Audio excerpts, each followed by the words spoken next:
Un autre manifestant ne pense pas qu'il faut se protéger derrière un masque pour dénoncer la scientologie.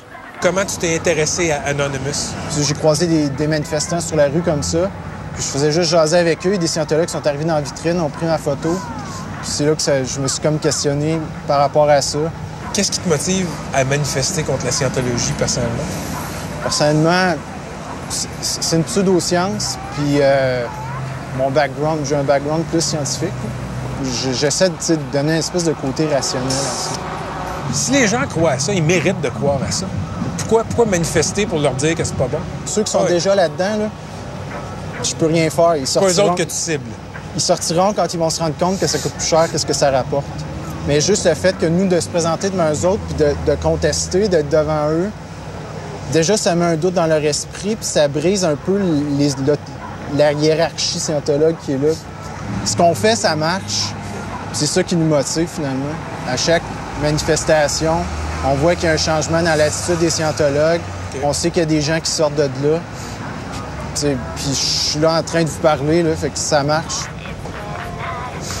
It's only about 2 years ago that I really feel that I was completely out.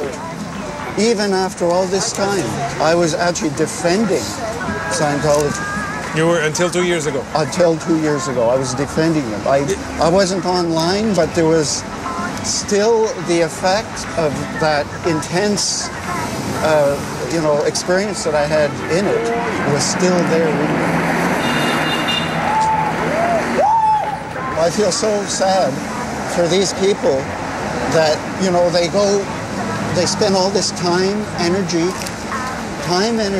and money only to realize that, they've spent almost, $500,000 to find out about this crazy 75-million-year-old story. Toi, tu témoignes à visage découvert. T'as pas peur d'avoir les avocats de la scientologie après la diffusion de cette émission-là à ta porte? Ça sera jamais pire que les ex-scientologues. Les ex-scientologues, eux autres, ils goûtent. Puis j'ai plein d'exemples de gens qui ont goûté dans le passé puis ils payent encore pour ça aujourd'hui. Ce qu'eux autres ont vécu, ça sera jamais pire que ce que moi, je pourrais vivre. Le fait de continuer de porter le masque, ça alimente finalement ce climat-là. C'est pas le but ultime, là, c'est justement de faire tomber les masques, que n'importe qui puisse parler de ça.